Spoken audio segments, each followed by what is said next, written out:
سورہ توبہ کی آیت نمبر 19 ہے۔ اعوذ باللہ من الشیطان الرجیم،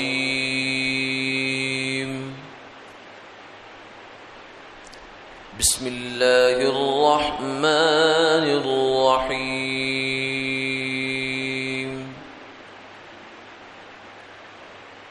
اجعلتم سقایۃ الحاج وعمارۃ المسجد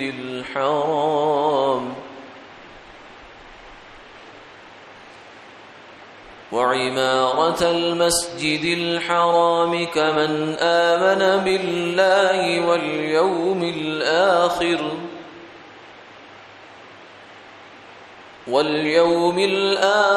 وجاهد في سبيل الله لا يستوون عند الله والله لا يهدي القوم الظالمين۔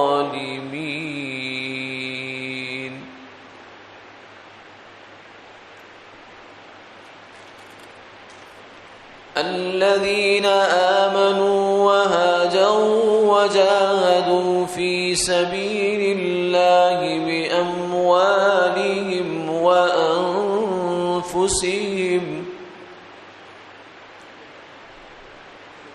وأنفسهم أعظم درجة عند الله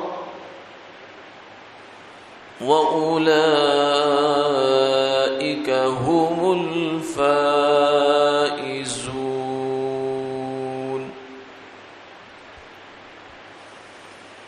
يبشرهم ربهم برحمة منه ورضوان وجنات لهم فيها نعيم مقيم خالدين فيها أبدا إن الله عنده أجر عظيم۔ صدق اللہ العظیم۔ کیا تم نے حاجیوں کا پانی پلانا اور مسجد حرام کا آباد کرنا اس کے برابر کر دیا جو ایمان لایا اللہ پر اور آخرت کے دن پر اور راہ خدا میں جہاد کیا؟ یہ لوگ اللہ کے نزدیک برابر نہیں ہیں اور اللہ ظالم قوم کو سمجھ نہیں دیتے۔ جو لوگ ایمان لائے اور انہوں نے ہجرت کی اور راہ خدا میں جہاد کیا اپنے مالوں کے ساتھ، اپنی جانوں کے ساتھ، یہ اللہ کے نزدیک بہت بڑے درجے والے ہیں اور وہی لوگ اپنی مراد کو پہنچے ہوئے ہیں۔ اللہ ان کو خوشخبری دیتے ہیں جو ان کے پروردگار ہیں، اپنی رحمت کی اور اپنی رضامندی کی اور ان باغوں کی کہ جن میں ان کو ہمیشہ کا آرام ہے، وہ اس میں ہمیشہ رہیں گے، بے شک اللہ کے پاس بڑا ثواب ہے۔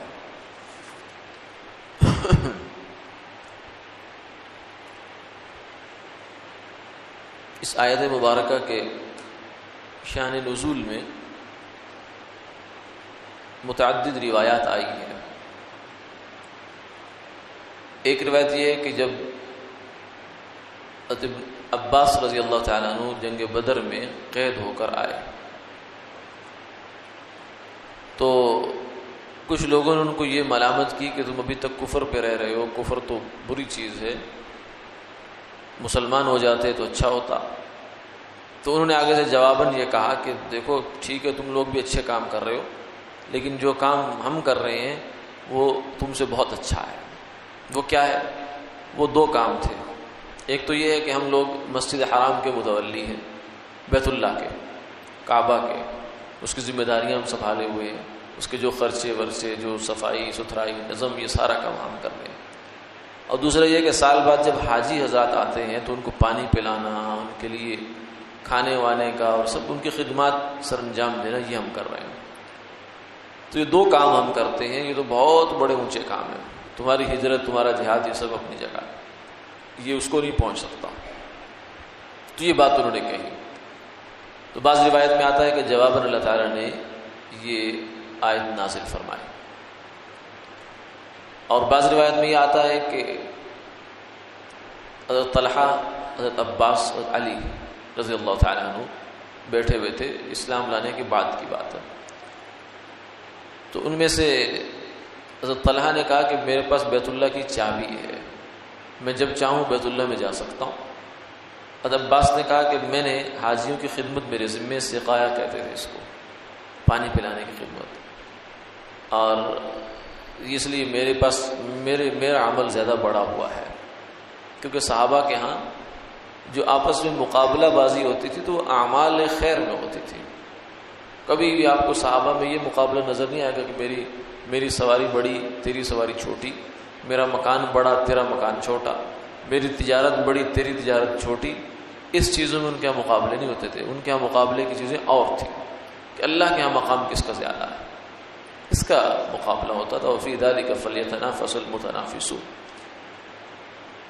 تو حضرت علی رضی اللہ عنہ نے فرمایا کہ دیکھو، مجھے اللہ نے جو شرف بخشا وہ یہ ہے کہ اللہ تعالیٰ نے مجھے ان لوگوں میں سے بنایا جو سب سے پہلے ایمان لائے، اور میں نے بیت اللہ میں حضور کے ساتھ اس وقت نمازیں پڑھی ہیں جب کوئی بھی بندہ مسلمان نماز پڑھنے والا نہیں تھا، کیونکہ 5 لوگ شروع میں جو ہے مسلمان ہوئے ہیں، خدیجہ، ابوبکر صدیق، سیدنا علی کرم اللہ تعالیٰ وجہ، اور 2 غلاموں میں سے۔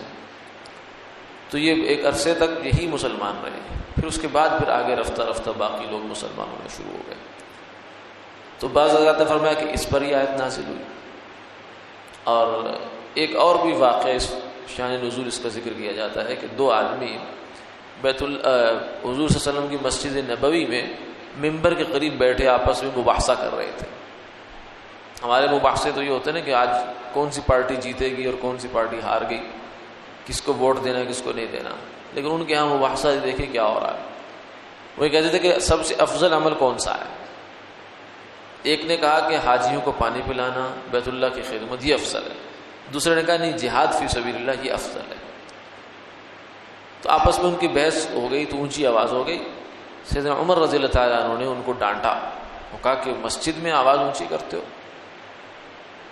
تو پھر کہا کہ ایسا کرو، تمہارا جو مسئلہ ہے ٹھیک ہے، حضور تشریف لائیں گے نا تو وہ خود ہی فیصلہ کر دیں گے کہ کون ٹھیک کہہ رہا ہے تم میں سے۔ تو آپ جب تشریف لائے تو یہ آیات نازل ہوئی۔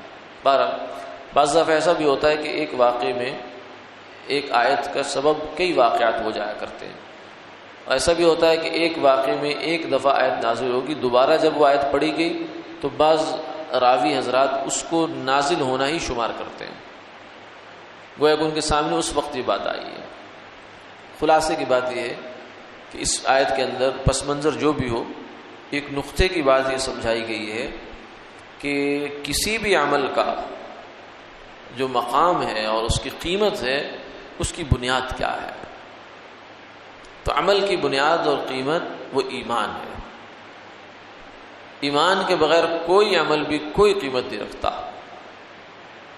جعلی نوٹوں کے ساتھ پورا گھر بھر دیا جائے اور اصلی نوٹ ایک ہو، چاہے وہ میلا کچیلا ہے، اور جعلی نوٹ جو ہے وہ ایسے بالکل صاف ستھرے جیسے ابھی نکل کے آئے ہوں بینک سے، تو کسی کام کے نہیں ہے، بلکہ وہ جرم ہے، اس پر سزا ہوگی، اس کو پکڑا جائے گا، اس کو ہو سکتا ہے بہت لمبی چوڑی قسم کی سزا ہو جائے کہ تو اتنے سارے جعلی نوٹ کیوں لی پھرتا ہے۔ تو کافر کا عمل جو ہے نا جعلی نوٹ ہوتا ہے، اللہ تعالیٰ اس پہ پکڑ نہیں کرتے، یہ ان کی مہربانی ہے، کیونکہ اس کا نظام ہے، یہ دنیا اس سے چلانی ہے، ایسے ہی امتحان کی جگہ ہے، ورنہ اس کا عمل تو اس قابل نہیں ہوتا کہ اللہ تعالیٰ اس کی طرف نظر بھی اٹھا کر دیکھے۔ ہاں، اسے دنیا میں اس کا بدلہ دے دیا جاتا ہے۔ اذهبتم طیباتکم فی حیاتکم الدنیا واستمتعتم بہا۔ قیامت والے دن کافروں سے یہ کہا جائے گا کہ تم نے جتنے بھی نیک اچھے کام کیے تھے نا، سب کا بدلہ تمہیں دنیا میں دے دیا گیا۔ ما لہ فی الآخرۃ من خلاق۔ آخرت میں اب تمہارے لیے ہمارے پاس کچھ بھی نہیں بچا۔ دنیا میں کیسے ملتا ہے اس کو؟ دنیا میں سب سے بڑا بدلہ اسے مل جاتا ہے، لوگ تعریف کر دیتے ہیں، گلاب دیوی ہاسپٹل، گنگا رام، فلانا یہ فلانا وہ، یہ جو کچھ بھی اب تک ہو رہا ہے وہ سب ان کی تعریفیں ہی ہیں، گویا کہ ایک بدلہ ہی مل رہا ہے ان کو، بس اتنا ہی بدلہ ہوتا ہے ان کا، کیونکہ اس عمل کی حقیقت ہی اتنی ہے تو بدلہ بھی اتنا صحیح ہوگا، جتنی گڑ ہے اتنا میٹھا ہوگا، جتنا عمل اتنا جزا۔ جبکہ مسلمان کا عمل جو ہے وہ چونکہ بنیاد کرتا ہے ایمان پر، لا یستوی اصحاب النار واصحاب الجنہ اصحاب الجنۃ هم الفائزون، کہ آپس میں برابر نہیں ہو سکتے، ان کا عمل اور ان کا عمل آپس میں برابر نہیں ہو سکتا۔ تو یہاں یہ بتایا گیا کہ چاہے حاجیوں کی خدمت ہو یا مسجد حرام کی تعمیر ہو، آبادی ہو، یا بیت اللہ کو بنانا ہو، بلکہ اس سے بڑھ کر تم اور بھی جتنے خیر کے کام سوچ سکتے ہو سوچ لو، مسجد اقصیٰ کی بھی تولیت لے لو، مسجد نبوی کی بھی تولیت لے لو، پوری دنیا بھر کے مساجد کی تولیت لے لو، اور جتنے ویلفیئر کے کام ہیں دنیا کے سارے کر لو، اسپتال جتنے سارے بنا لو، کوئی بندہ بھی بے علاج نہ رہ جائے، کوئی بندہ بھی بغیر تعلیم کے نہ رہ جائے، کوئی بندہ بے روزگار نہ رہ جائے، ہر ایک کو تم نواز دو پوری طرح، جنت بنا دو دنیا کو۔ لیکن ہے اگر کافر ایمان کے بغیر ہے تو اس سارے عمل کی اللہ کی نظر میں ایک پھوٹی کوڑی بھی قیمت نہیں ہے، ایک ذرے کی قیمت بھی اللہ کی نظر میں اس کی نہیں ہے، کیونکہ اللہ کے لیے کیا ہے؟ جس نے کائنات بنائی ہے، زمین و آسمان بنایا، امر کن جس کا ہے، اس کے سامنے یہ کیا پیش کرتے ہیں؟ تو اس لیے عمل اللہ کے سامنے کوئی حیثیت نہیں رکھتا، اصل تو اس عمل کے پیچھے جو کچھ جذبات ہوتے ہیں وہ حیثیت رکھتے ہیں، وہ ایمان ہے، وہ اخلاص ہے۔ تو کافر کا تو ایمان نصیب نہیں ہوتا، جب ایمان نہیں تو اخلاص بھی اس کا معتبر نہیں ہے، اخلاص ہو ہی نہیں سکتا اس کے اندر، لہذا عمل کی کوئی قیمت ہوتی نہیں۔ فرمایا کہ تم نے کیا کرتے ہو؟ تعجب کی بات ہے کہ تم نے حاجیوں کو پانی پلانا اور مسجد حرام کی تولیت کس کے ساتھ ملا رہے ہو؟ ایمان کے ساتھ۔ ایمان کے ساتھ کیا جوڑ اس کا؟ اور پھر ملا رہے ہو جہاد فی سبیل اللہ کے ساتھ۔ جہاد فی سبیل اللہ کے ساتھ اس کا کیا تعلق؟ یعنی جب یہ کافروں کے ساتھ ہو۔ باقی رہا یہ کہ اگر مسلمان آدمی ہے، یہ بھی ایک سوال ہے، مسلمان ہو گیا، اس کے بعد ایک طرف جہاد ہے اور ایک طرف جو ہے بیت اللہ کی خدمت ہے، حاجیوں کی خدمت ہے، تو اس میں بھی فرمایا کہ جہاد افضل ہے، کیونکہ جہاد میں اپنی جان جاتی ہے انسان کی، اور وہاں صرف وقت لگا رہا ہے، صلاحیتیں لگا رہا ہے، مال لگا رہا ہے، تو جس عمل میں مال لگ رہا ہے وہ کم ہوگا بنسبت اس کی جہاں جان لگا رہا ہے، کیونکہ جان زیادہ قیمتی ہے۔ تو اس لحاظ سے تو درجہ بندی یوں بنے گی۔ باقی ایک بات یہ ذہن میں رہنی چاہیے کہ کسی بھی عمل کے افضل ہونے کا جو تعلق ہے وہ بہت سی چیزوں سے ہو سکتا ہے، یعنی کیونکہ حضور صلی اللہ علیہ وسلم سے پوچھا گیا، مختلف اوقات میں سوال ہوا کہ یا رسول اللہ ای الاعمال افضل، سب سے زیادہ بہترین عمل کون سا ہے؟ صحابہ پوچھا کرتے تھے، تو آپ نے کبھی فرمایا الجہاد فی سبیل اللہ، کبھی فرمایا بر الوالدین، والدین سے حسن سلوک کرنا، کبھی فرمایا کسی غریب کو کھانا کھلا دینا، کبھی فرمایا اللہ کا ذکر کرنا، کبھی فرمایا نماز الصلاۃ لاول وقتها، اول وقت میں نماز پڑھ دینا۔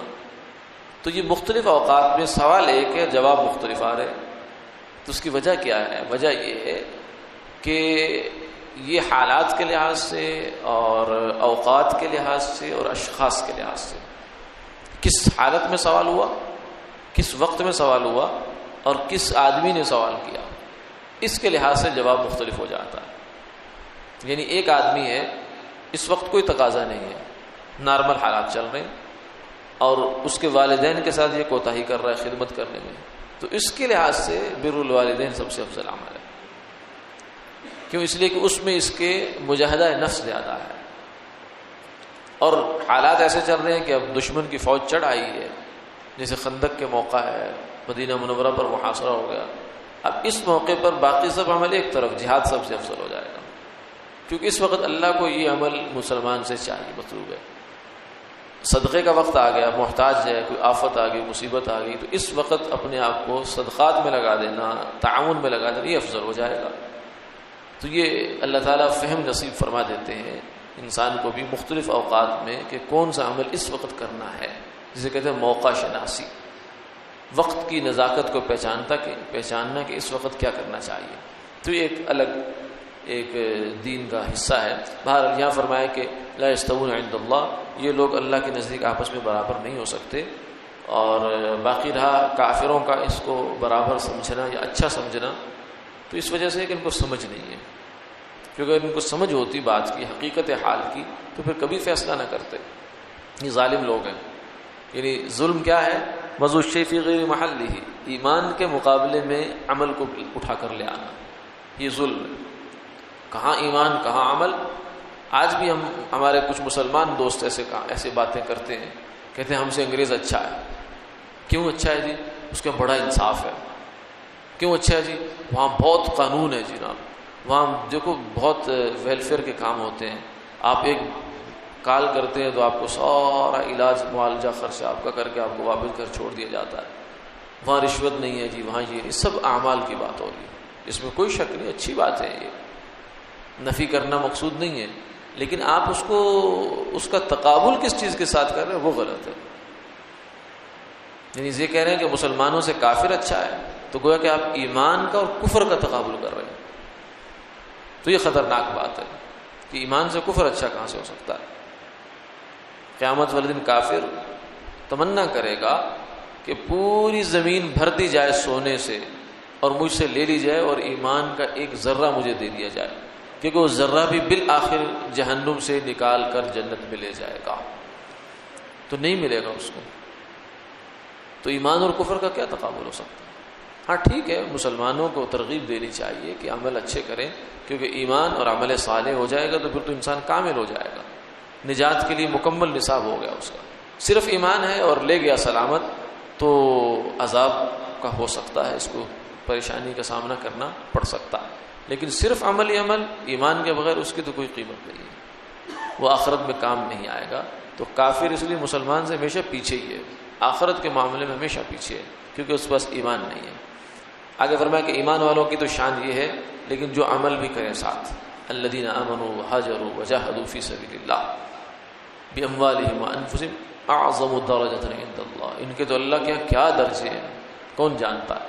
ایمان بھی لے آئے، ہجرت بھی کر لی، جہاد فی سبیل اللہ بھی کر لی، جیسے صحابہ تھے اکثر، ان میں سے فتح مکہ سے پہلے کے صحابہ جو مسلمان ہوئے سب کو یہ شرف حاصل ہوا، اس لیے اللہ تعالیٰ نے ان کے خاص درجے بلند فرمائے۔ لا يستوی منکم من انفق من قبل الفتح وقاتل اولئک اعظم درجۃ من الذین انفقوا من بعد وقاتلوا، جو فتح مکہ سے پہلے مسلمان ہوئے ان کا اور ہی مقام ہے، اور جو بعد میں مسلمان ہوئے ان کا ذرا کم مقام ہے، اگرچہ دونوں خیر پر ضرور ہے، وکل وعد اللہ الحسنى، لیکن بہرحال فرق مراتب اپنی جگہ ہے۔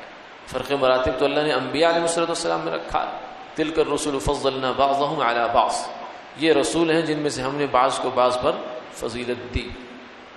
فرمایا کہ ان کے درجے کون پہنچ سکتا ہے؟ اولئک هم الفائزون، یہ ہیں کامیاب لوگ۔ کامیابی کا نصاب کیا ہے؟ ایمان، ہجرت، جہاد فی سبیل اللہ، یہ ہے۔ یہ نہیں کہا کہ جنہوں نے کوٹھیاں زیادہ بنا لی، بنگلے زیادہ بنا لیے، بینک بیلنس زیادہ چھوڑ گئے، یہ کامیابی ہے؟ نہیں، یہ کامیابی نہیں، یہ تو ضرورت ہے۔ ضرورت پوری کرنے کو کامیابی نہیں کہتے، مقصد حاصل کرنے کو کامیابی کہتے ہیں، کہ جو انسان کرنے آیا اس دنیا میں وہ کر کے جا رہا۔ یبشرہم، ایسے لوگوں کو پھر ہوتا ہے خوشخبریاں ملتی ہیں اللہ تعالیٰ کی طرف سے، دنیا میں ملنا شروع ہو جاتی ہیں۔ ان الذين قالوا ربنا الله ثم استقاموا تتنزل عليهم الملائكة الا تخافوا ولا تحزنوا وابشروا بالجنة، فرشتے آتے ہیں اور ان کو کہتے ہیں تم غمگین نہ ہو، خوف نہ کرو، غم نہ کرو، یہ جنت کی بشارت لے لو، تمہیں جنت اللہ نے دے دی۔ دنیا میں اللہ تعالیٰ اس کی جو ہے ہلکے ہلکے اشارات اس کے دینا شروع ہو جاتے ہیں، بشارات کے اشارات آنا شروع ہو جاتے ہیں جب انسان اس طرح کی عمل اپنے پیدا کر لیتا ہے، اور بالآخر مرتے وقت تو بہرحال آ جاتا ہے۔ یا ایتھا النفس المطمئنہ ارجعی الی ربک راضیۃ مرضیہ، اے مطمئن جان آ جا، اپنے رب کی طرف پلٹ کر واپس آ جا، تیرا رب تجھ سے راضی، تو اس سے راضی۔ فادخلی فی عبادی وادخلی جنتی، میرے بندوں میں تیرا شمار ہو گیا، میرے خاص بندوں میں، اور میری جنتوں میں تجھے داخلہ مل گیا۔ تو یہ خوشخبری دنیا میں بھی مل جاتی ہے بعض دفعہ، صحابہ کو تو دنیا میں بالکل حتمی مل گئی، رضی اللہ عنہم ورضوا عنہ، اور آپ نے فرمایا لا تمس النار من رآنی ولا من رآ من رآنی، جس نے مجھے ایمان کی حالت میں دیکھ لیا، یعنی صحابی ہو گیا، وہ دوزخ میں نہیں جائے گا۔ تو یہ خوشخبری ان کو تو دنیا مل گئی، اور جو صحابہ کے بعد کے لوگ ہیں ان کو فائنل تو نہیں ہوتی، حتمی خوشخبری نہیں، کیونکہ وہ نبی دے سکتا ہے، اس کے علاوہ وحی کا دروازہ بند۔ اب خوشخبری کسی کو حتمی طور سے نہیں ہو سکتی، ہاں امید لگائی جا سکتی ہے، اچھی امید، بشارت، کوئی خواب آ جاتا ہے یا بعض دفعہ اور کسی طریقے سے انسان کو کچھ اچھی بشارت مل جاتی ہے تو اس سے اچھی امید وابستہ کی جا سکتی ہے۔ بہرحال یبشرہم ربہم برحمۃ منہ ورضوان، اپنی رضاگندی کی خوشخبری دیتے ہیں، وجنات، اور ایسے باغات، ایسی جنتیں جن میں ہمیشہ کی نعمتیں ہیں، جو نعمتیں کبھی ختم نہیں ہوگی، جوانی کبھی جائے گی نہیں، بڑھاپا کبھی آئے گا نہیں، کبھی پیٹ خراب نہیں، کبھی کوئی بیماری نہیں، کوئی تنگی نہیں، کوئی مصیبت نہیں، کسی قسم کی۔ جنت آجا کے آزار نباشت، جنت وہ جگہ ہے جہاں کوئی کسی قسم کی تکلیف نہ ہو، خالدین فیہا، اور سب سے بڑی بات ہمیشہ رہیں گے، ہمیشہ رہیں گے۔